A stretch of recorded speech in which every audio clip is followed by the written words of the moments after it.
So we need to finish up a little bit on compositions and functions in general. Before we talk about compositions and getting back into compositions and inverses, we need to talk about even and odd functions. This is something we missed when we talked about transformations. So a function is even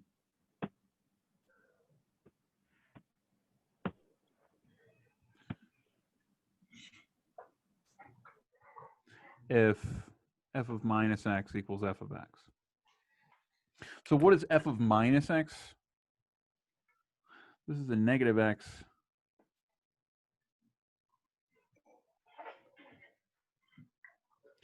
so the negative input gives me the same output. So if I flip the x value that I stick into the function, I still get the same y value, the same output. In terms of transformations, what does this negative x do? This just says take the graph and flip it across the y-axis, flip it horizontally, right? And this is saying that if I flip the graph horizontally,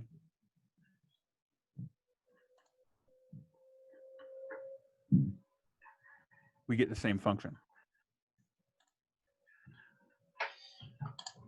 Same graph. In other words, even functions are symmetric across the y-axis.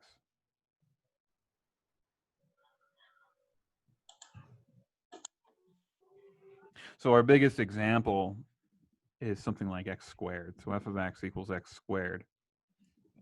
Analytically, if I plug in a negative x for f, when we square that, it'll go away, the negative sign. And we get the original function back. So I input a negative x, get back the original function, and graphically,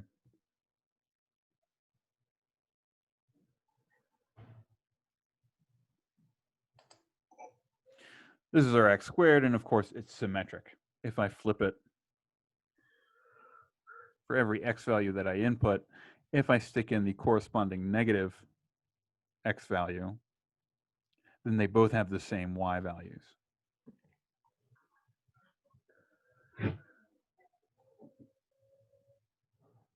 Odd functions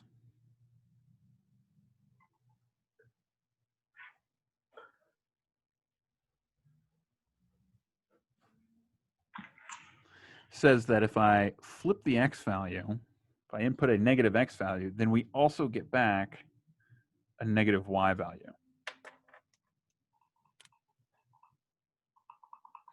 So negative x, or a negative input, gives me a negative output.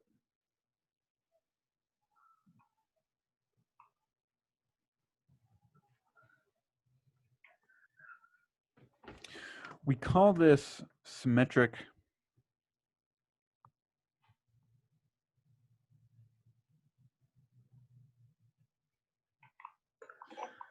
about the origin, or sometimes we say the line y equals negative x.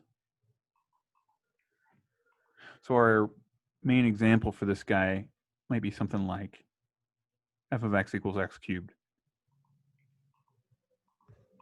What happens when I stick in a negative x into the function?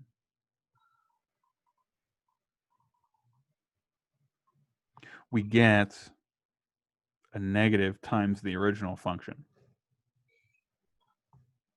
Graphically, what's going on? Our x cubed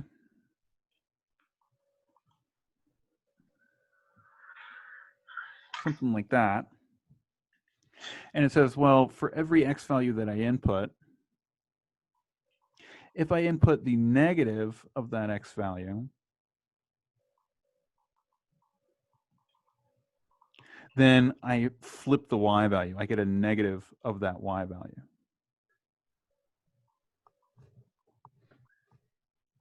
So here's my point xy.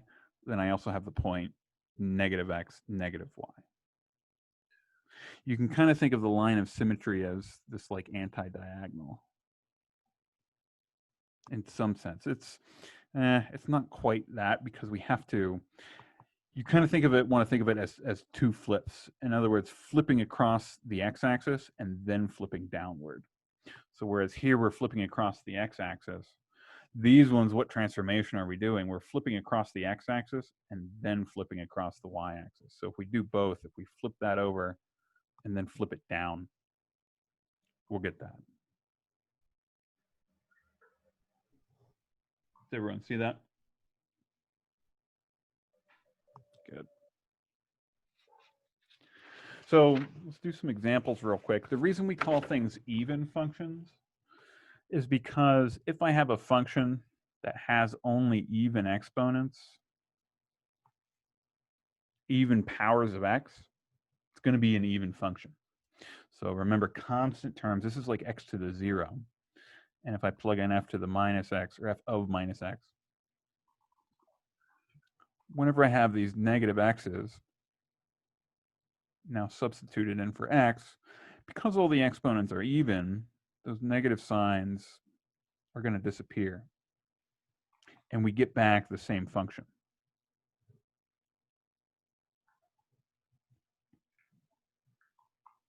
Whenever we have a function with only odd powers in the exponent,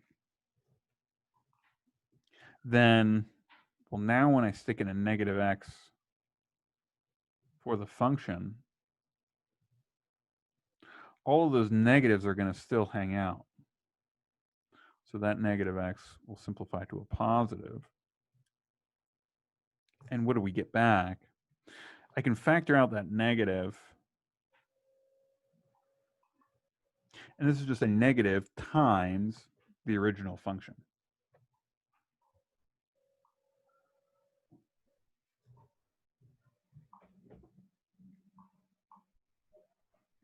So this guy's odd.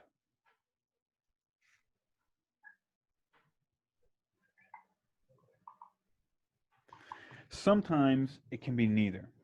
So if we have a function, h of x is, let's say 3x squared minus x, let's say over x plus 1.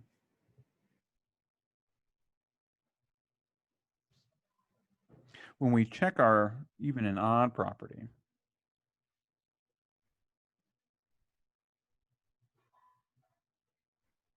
careful with all the parentheses, right? Wherever we see an x, I want to put a negative x in parentheses, because we're going to have to distribute our minus signs, square out some of those negatives, and we'll have a 3x squared plus x over negative x plus 1.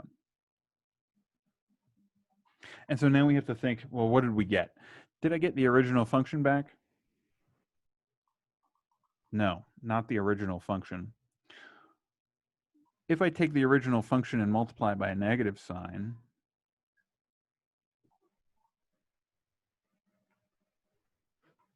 we can essentially distribute the negative sign in the numerator, and we'd get something like that. Did I get that guy? No. So since we got neither of those, it's neither, not even nor odd. We cannot determine the symmetry, or at least there is no symmetry across the y-axis or across the origin.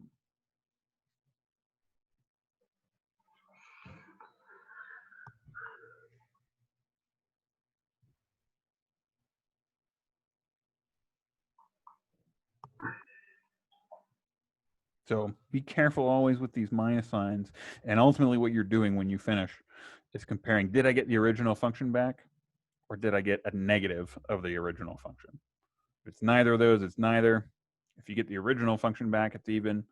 If you get the negative of the original function, it's odd.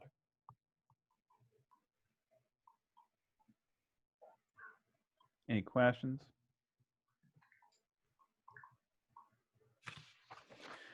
Okay, so let's talk about one caveat of composition.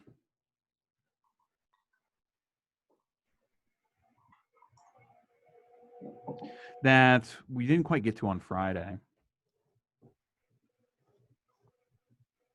Primarily is what's going to happen with our domain restrictions.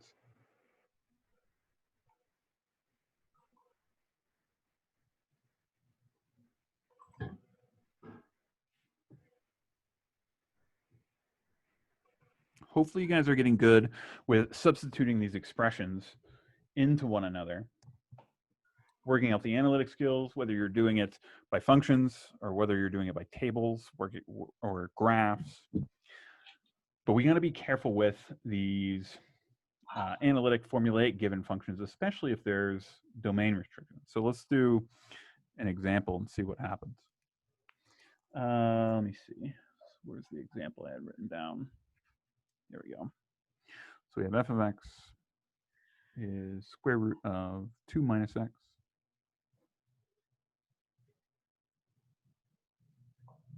G of x is 1 over 3 minus x. And we want to find G compose f and determine the domain.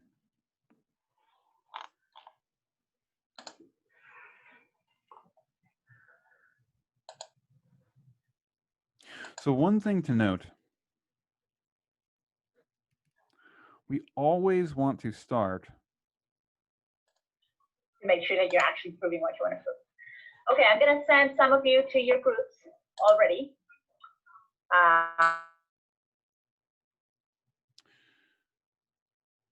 Sorry, we always want to start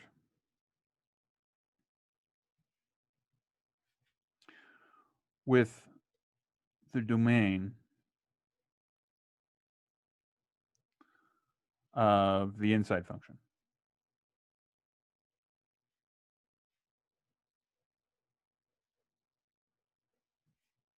So here, our inside function is f.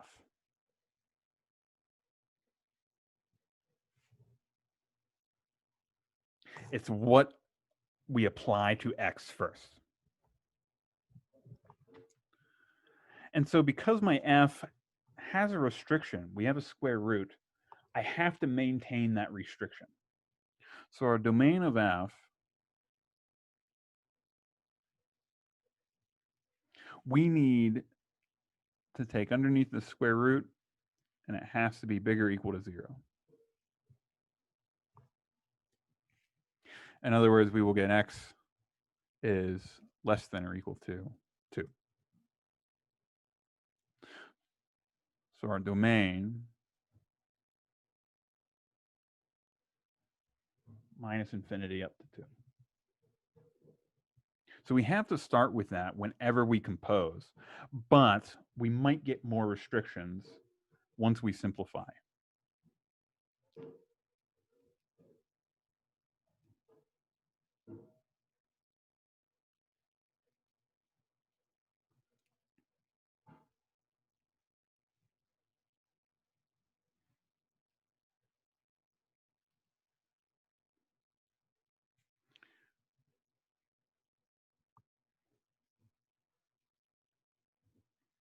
So let's go ahead and write it out. Our G composed f, I want to stick all of my entire function of f wherever we see an x for G.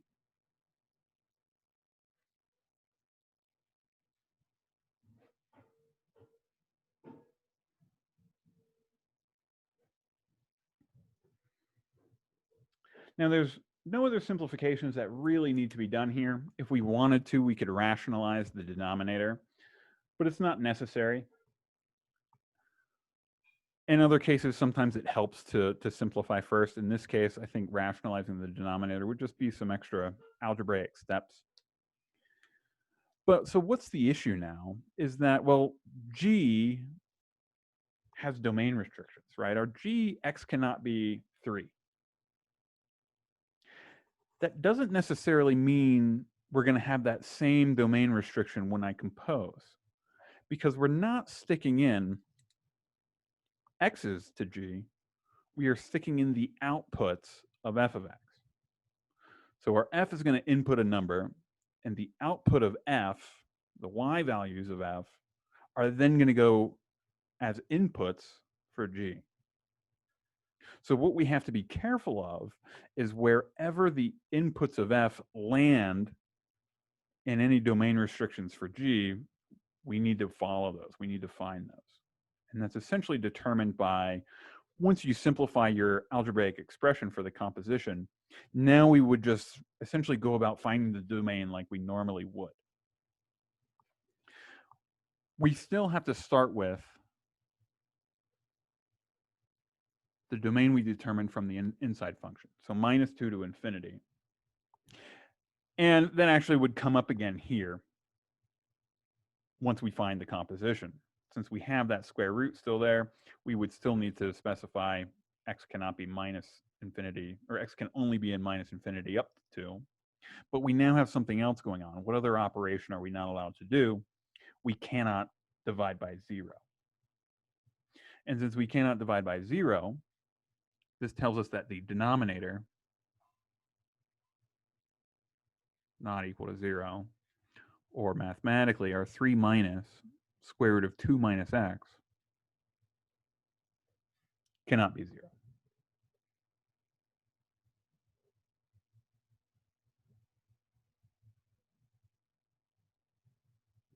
Now we can solve this out same way we would a normal equation. This says 3 cannot equal square root of 2 minus x, or square root of 2 minus x cannot be 3. Square both sides. This tells us that 2 minus x cannot be 9, so I just switch those order.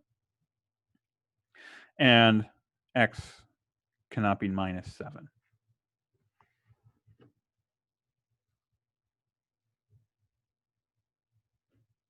So this is an additional domain restriction we have to take into account.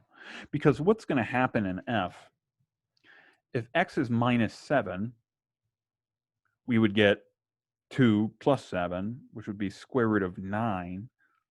The output would be 3. And then if I put that output into g, we get a bad value. And so we have to throw that -7 out as well. So we start with our minus infinity to 2, but -7 lies in between there, right? So we have to throw that one out now too. So our domain is going to be minus infinity up to -7. Got to throw it out. So up to -7, and then continuing after -7, and then we stop at +2.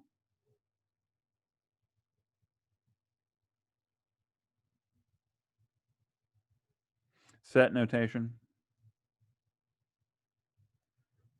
Essentially just list out the things we kind of had. X was less than or equal to 2, and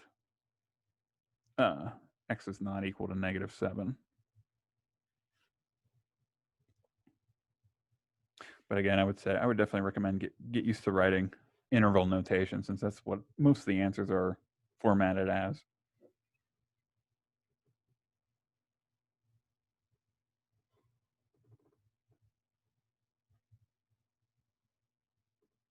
Any questions on that?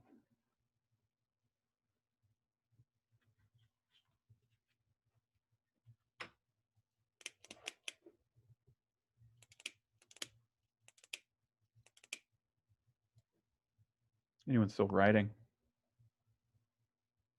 Everyone got notes? Okay, so let's talk about inverses.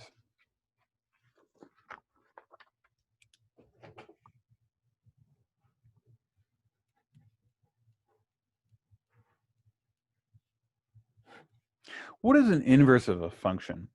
Well, we mentioned earlier in here that we can think of a function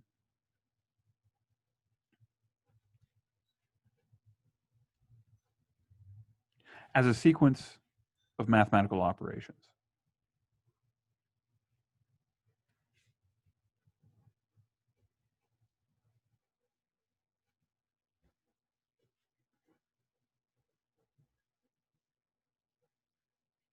At least when we give a formula for a function. This is really what you want to think of it. It's just a way of saying, if I have something like f of x is 2x squared minus 3. My sequence of operations says, give me a number, square that number, multiply by 2, and then subtract 3. That's our sequence. And so what we want to know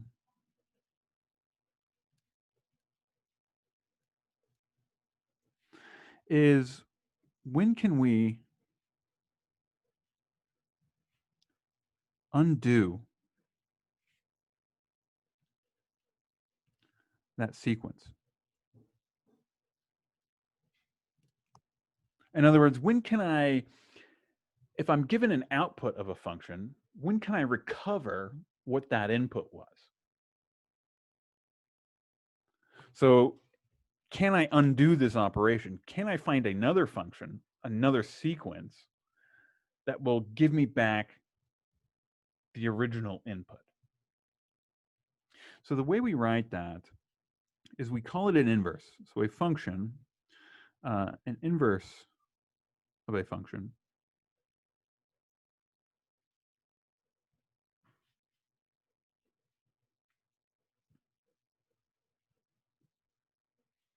of a function f satisfies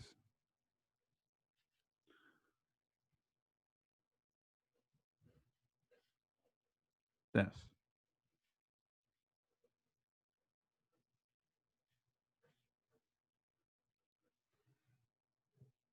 In other words, two functions, f and g, are inverses if their composition gives me back x.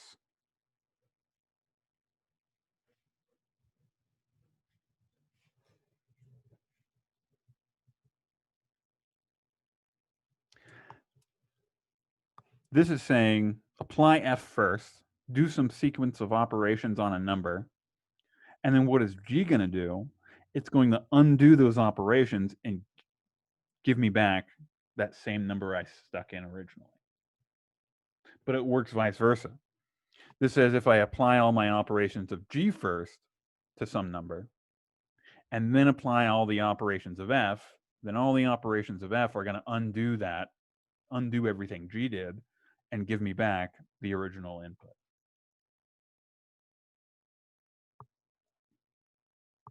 So our question now is, well, how can we determine when inverses exist? So not all functions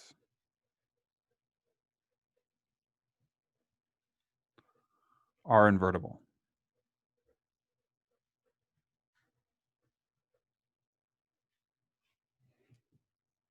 So there are sequences of operations that I can perform on a number where we can't undo it. At least we cannot determine the specified input based on what the output is. There might be multiple options. There might be multiple inputs that give the same output. Meaning if I'm given the output, well, I can't determine which input it came from. So we don't know how to undo it precisely. Mathematically, we call this a one-to-one property. So a function is one-to-one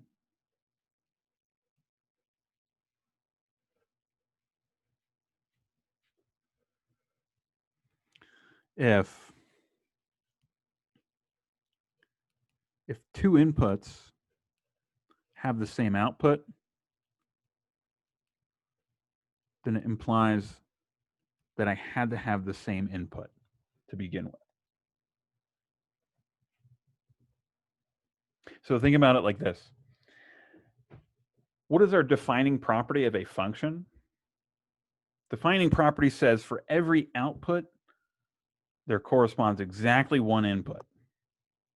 I cannot have an input with two separate outputs. One input can't go to two different places. This is a little bit stronger now, because I can have functions where two different inputs could go to the same output. So like x squared.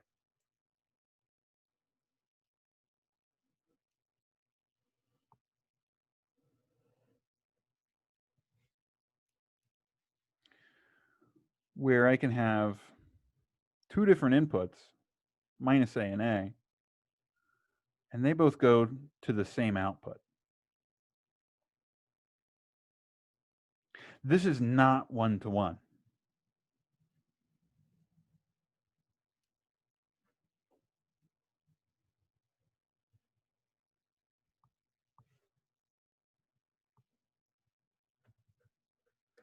One-to-one gives us this unique property or uniqueness property for our inputs.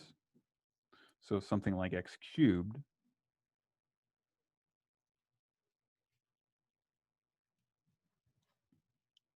no matter which input we choose,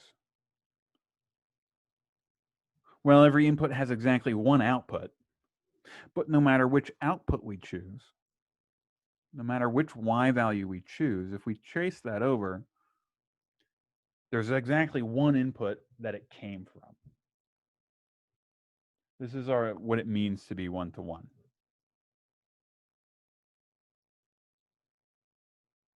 Graphically, we kind of just arrived at that. So graphically, what does one-to-one mean? Well, I'm looking at my outputs, and we want to determine where those outputs came from. So I'm looking at the y values, and we want to know, can I determine which x value it came from?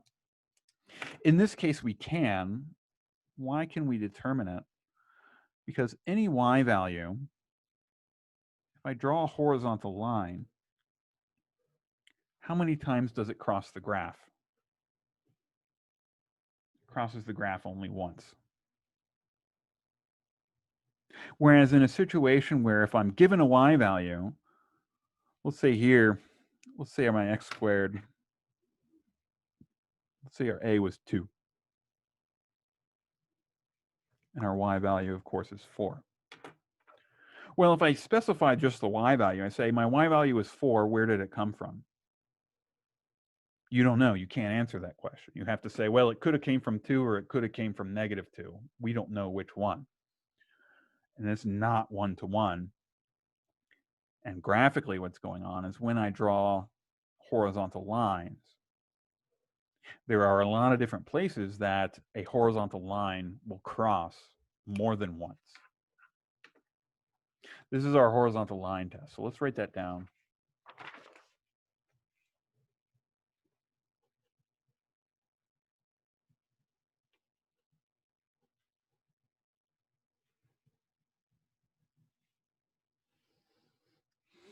So if any horizontal line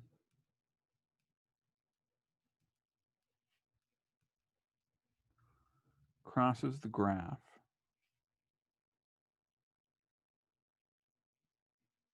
of a function at most once,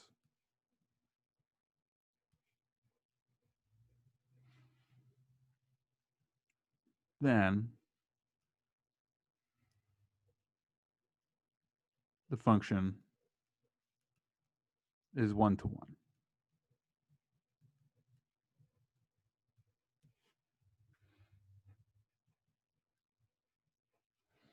So I'll abbreviate the horizontal line test by HLA. And one thing to note is a function is invertible if and only if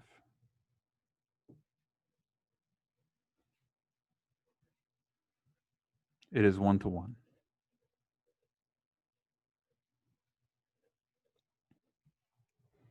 So in other words, if I draw a graph of a function, if it passes the horizontal line test, it's invertible. We can find the inverse.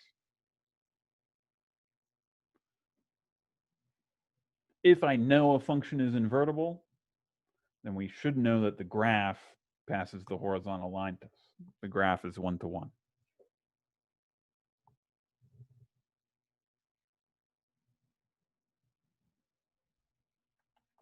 Okay, so let's do some examples.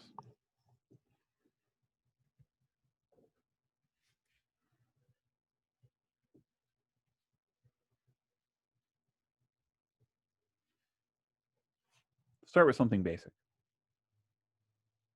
2x minus 4.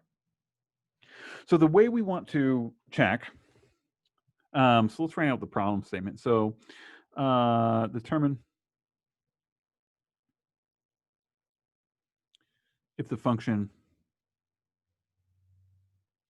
is invertible.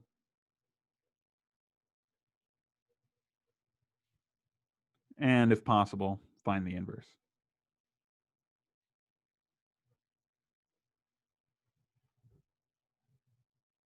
So how do we determine if a function is invertible? We now have two methods.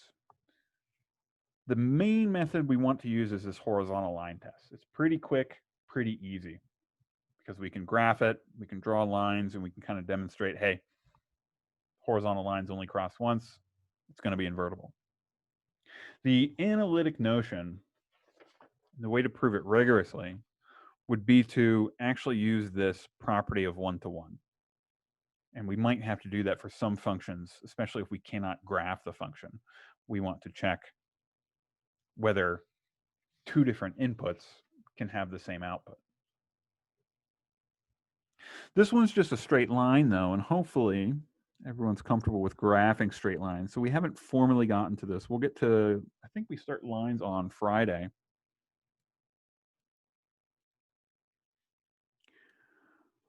But hopefully from high school, you remembered how to graph these, and that we have a y-intercept of -4 and the slope is 2.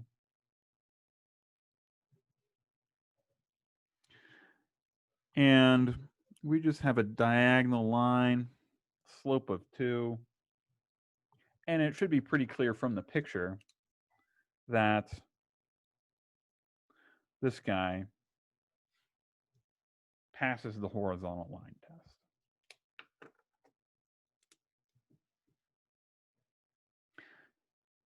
So passes HLA, so it's invertible.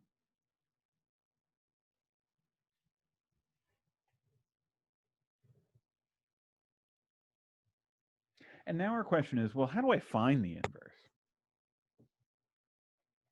And so what are we looking for? We're looking for another function that reverses the sequence of operations we've done. And so in other words, if I input an x value, I get out a y value. I want a function that takes the y value and gives me the x value. So what we do to find this is we switch those. We switch the x and y values.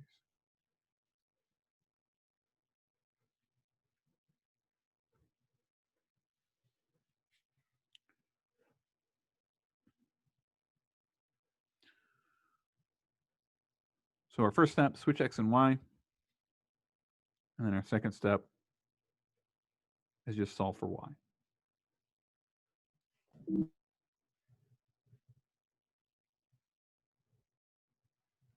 So we've got y is equal to 2x minus 4. Switching x and y, we get x is equal to 2y minus 4. That's our first step. And now we just solve for y. So we will have x plus 4 equals 2y. Y is equal to 1/2 times x plus 4. And if we want to distribute,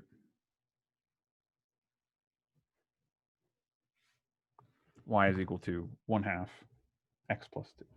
This is our inverse. So another way we could notate that is with our superscript. So we read this as f inverse of x. And that's just a superscript, the -1 in the exponent there on the f.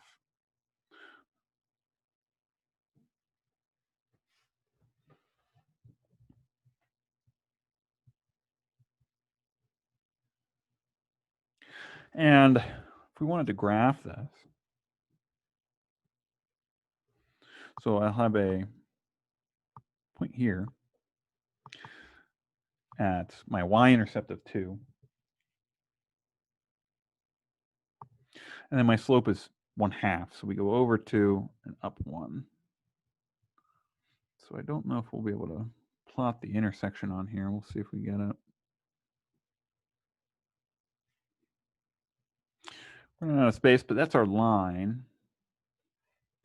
And one thing to note is that our inverses, so this is f of x, and this is our f inverse of x, is because we switched our x and y values. One way we can determine an inverse graphically is that we want to flip everything across y equals x. Since I flipped x and y, this is where x equals y, and if we flip those values, we see those graphs are symmetric across that. One being the original function, the other one being the inverse.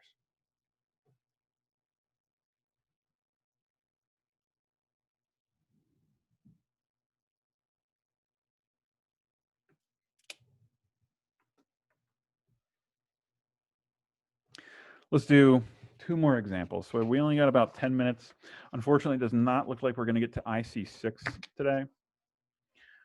Try to make sure you guys are doing those on your own. Come to office hours if you want to catch up on those or have questions. Let me go ahead and take attendance here real quick. Because I did want to do a couple more examples with harder functions and when we're finding inverses. So let's try to do 2 more. One's going to be a rational function.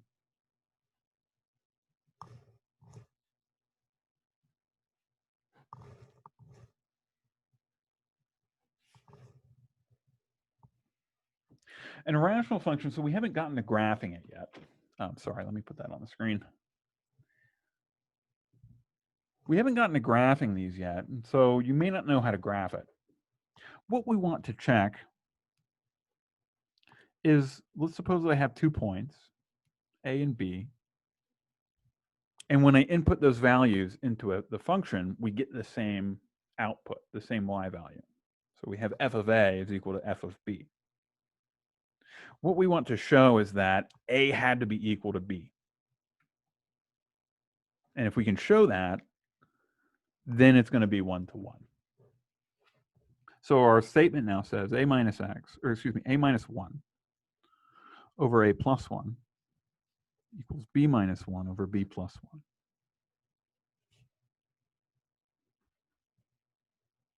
And if this is true, we can go ahead and cross multiply.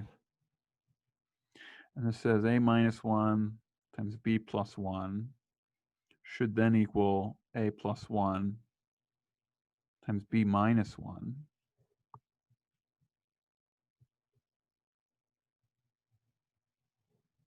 And when we distribute things out, we'll get AB minus B plus A minus 1 equals AB plus B minus A minus 1,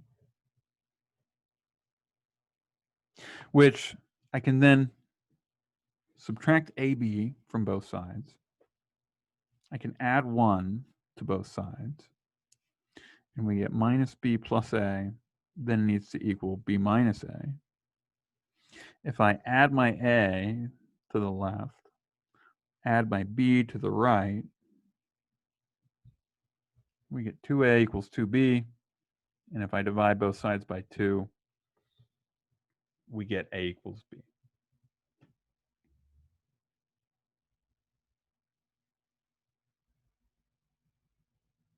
So this was our logical statement that said, if I have 2 points whose outputs are the same, well, then that implies, by our sequence of arguments, that the 2 inputs had to be the same input. This means that the function is 1-to-1.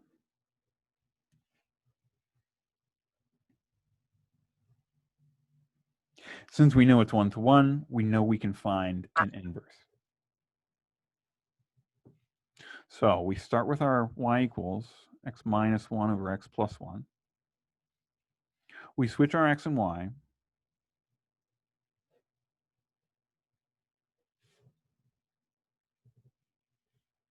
And now we need to solve for y.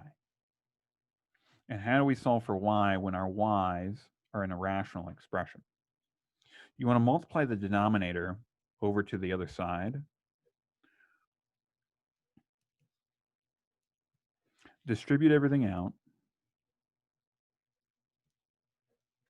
And now that there's no division or multiplication, really, we want to add and subtract anything with a y to one side and anything that doesn't have a y multiple, move it to the other side. So let's move all the y's to the left, which means I'm going to subtract this y to the left. I'm going to subtract this x to the right. So now all my expressions with a y as a multiple are on the left, meaning I can factor out that y. And what did I do? I need plus x. That should be a minus x there. So we subtracted off that x. And now when I divide by x minus 1,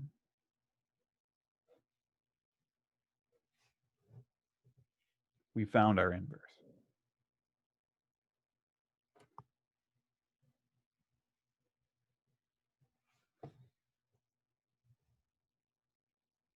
There could be different forms of this, so we could factor out a minus sign from the numerator. And then if I actually made that minus sign and distribute it amongst the denominator, it might look like this. All of these are correct. All of these are equivalently simplified. You could just arrive at them differently. So in this step here, when we're combining we're putting all of our y's on one side with addition and subtraction. If we would have moved this guy over here and added the 1 over, we probably would have gotten this form. So just kind of a manipulation of the minus sign, but everything here is correct.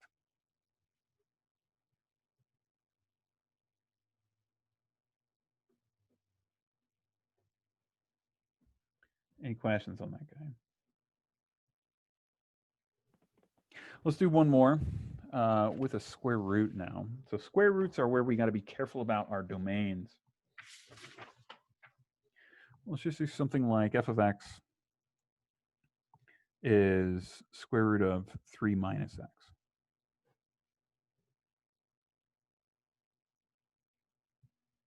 This one we can do graphically because we know how to graph square root of x. And this is just a basic transformation.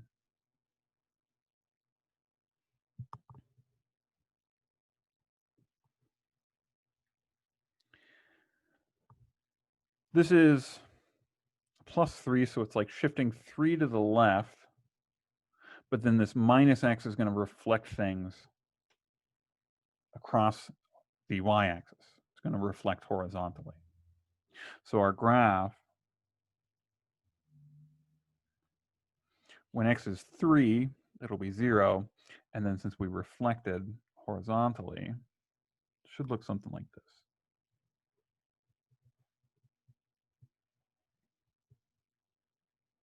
So just using our simple graph transformations, good way to graph things. And of course, we can check passes our horizontal line test.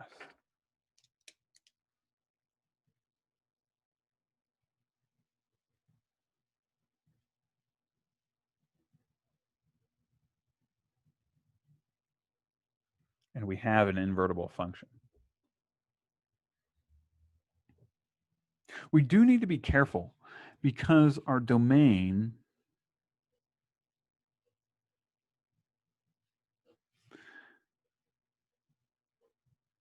is minus infinity to 3.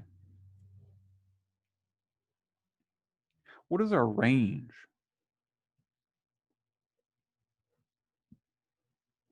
Is 0 to infinity for our y values. Now, what's going to happen when I find an inverse? Inverses, graphically, we switch x and y. And if we're switching x and y, then that means inverses also switch the domain and range.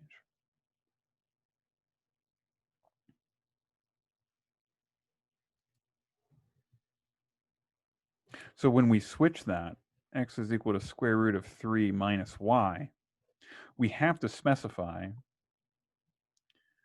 that our y's are now minus infinity to 3, and our x's are now 0 to infinity.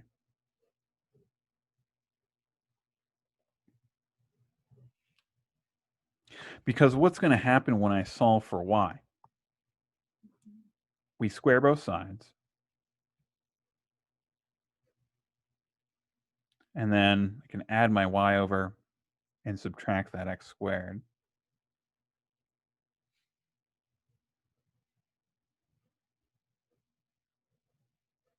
And I have to specify the domain for x's. The range isn't terribly important because the range is going to be determined by the function and what the domain is, but we have to specify the domain here. Why is that? What was our rule for domains? So this is just an x squared. It's a quadratic function that if we don't specify, then the domain is as big as possible. The domain is all real numbers except where there is some sort of mathematical operation that doesn't make sense. But with polynomials, our domain should be all real numbers. And this would be wrong because in that case, it wouldn't be invertible.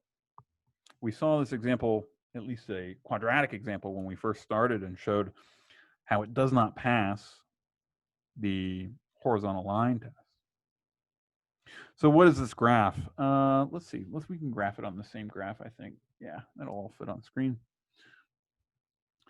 So let's see. We're going to have 1, 2. I didn't cross that correctly. 3. But I've got a negative x squared and a 3, so it's going to look something like that. It's going to go downward. And I'm only graphing my x values from 0 up to positive infinity. We're not including the negative part of the parabola, because if I did, the negative wouldn't be, or it wouldn't be the full inverse, or it wouldn't be invertible. Does everyone see that? So because this is the inverse of this square root function, the vice versa also holds, right? My inverse of 3 minus x squared is this square root function, as long as I am restricting my domain of this 3 minus x squared to 0 to infinity. I can find that inverse. And because I'm finding inverses, we have to have that restriction, because if we don't, it won't pass the horizontal line test.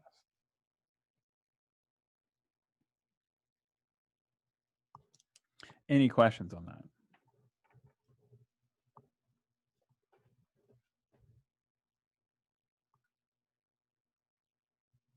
Okay, so that's it for today. I will see you guys in office hours tomorrow if you need some help on the homework.